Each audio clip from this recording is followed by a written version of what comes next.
This is a figure from the hit anime Solo Leveling that I 3D printed with my Uniformation GKTwo. The quality you can get from a resin 3D printer nowadays is simply outstanding. But how do you get started in this hobby? I've been 3D printing my own collection for over a year now. Let me help you get a jumpstart if you're interested in diving into this hobby yourself. First things first, you need a resin 3D printer, and this Uniformation GKTwo is simply one of the best printers you can get on the market right now. Don't believe me? Go check out reviews from channels like Fohammer and Vogman and you'll see why this printer is so beloved. Quick disclaimer, my GKTwo was sent to me by Uniformation for me to test out, but these are my own personal thoughts and they didn't pay me to say anything I don't want to. The number one reason why I love this GKTwo so much is for all the user-friendly features it has. The printer comes pre-leveled right out of the box. This means that when you receive your printer, there's no tinkering with the machine. You just plug in everything and you can start your printing journey. The printer has this super convenient flip-up cover, a super simple clamp to remove the build plate, even the resin vat is just a simple pull to remove. All these handy features seem simple, but you can really tell that Uniformation has really given this printer a lot of love by making these user-friendly features. It also has this built-in air purifier to remove the nasty smells of resin. If there's one thing you really need to know about resin 3D printing, is that resin needs to be at an ideal temperature of around 25 degrees Celsius in order to perform well. And this printer comes with a built-in heater. This means you can comfortably print throughout the year without having to buy more accessories to keep your printer nice and warm. Now, before you get all excited and start printing stuff, you need to first calibrate your resin. There are tons of videos online that teaches you how to do this, but this video from Vogman is one of my personal favorites and is the one I use to calibrate my resin. I'll leave the link to the video in the description below. Now that your resin is calibrated, you need to find 3D models, also called STL files, to print.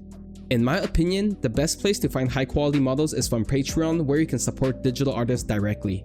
Some of my favorite studios include CA3D, Samiho Studios, and Ilpatty, who is the artist that created this Sung Jin-woo model. If you want to discover even more artists from Patreon, make sure to subscribe to my newsletter. It's free to join, and every month I will be emailing you my personal favorite models that are being released for that month. Okay, so we have our printer, we got some models. The next step is to prepare the STL file so that our printer can print it out. We call this procedure slicing. My personal software of choice is Lychee Slicer.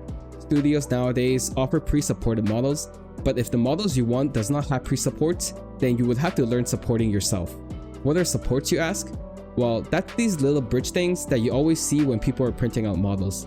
Their main purpose is to hold the model and not let any part of the model print in mid-air.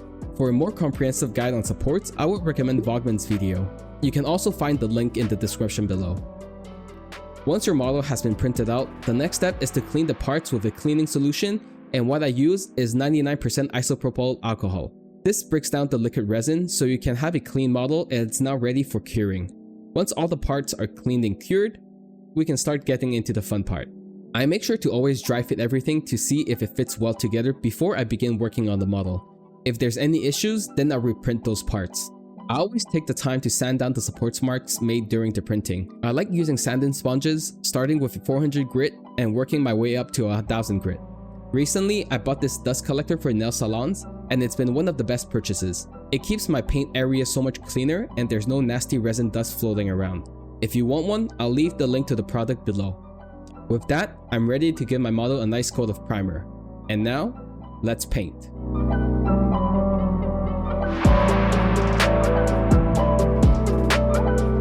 It's been a while I haven't painted a male character, so I'm experimenting as I go.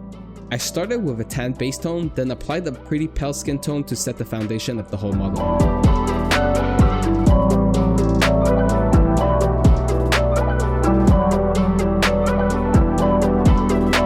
The overall skin felt too pale, so I added a bit more shading in the shadows.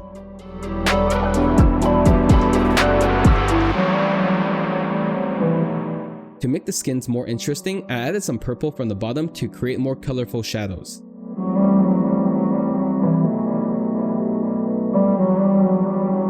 Now I'm going to use my next highlight color to softly blend everything together.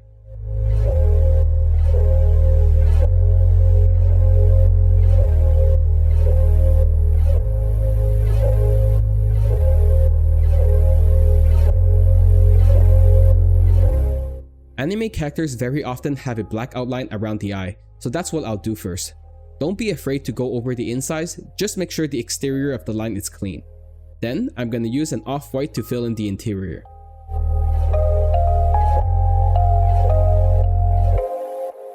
For the iris, I'm going to start with a black to create the outline, then slowly go from a darker shade of blue and work my way up to the highlights.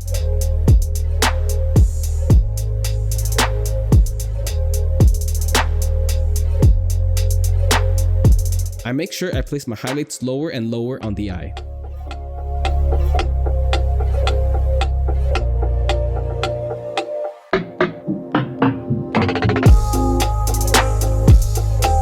Time to work on Igris, the Shadow Knight.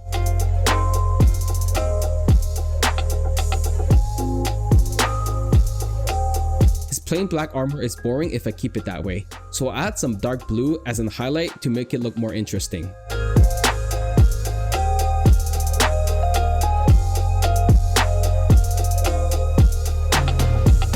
To do his shadow flames, I hand painted the spots where I wanted to really glow with a bright blue, then added some white to really make it pop.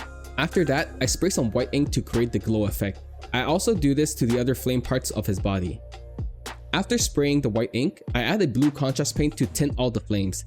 Then, I add a deeper blue to create more colors and finish it off with a black on the tip of the flames. All that's left is to repeat the same steps throughout his armor.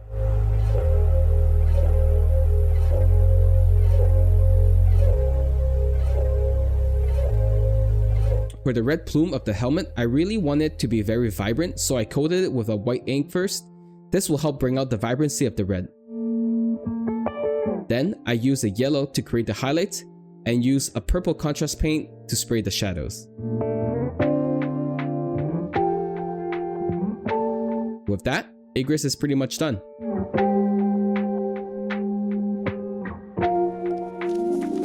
For the metal part of his sword, I used masking tape and silly putty to mask off the parts where I wanted to remain black.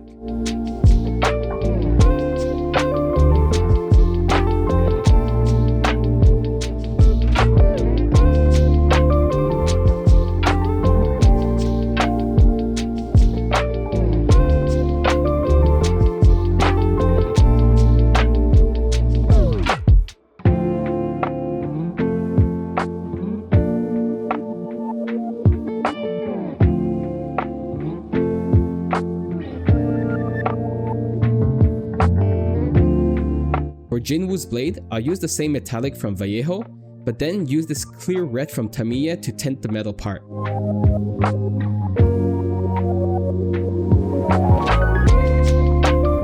It's my first time using lacquer, but I heard it gives a really good effect over metallics.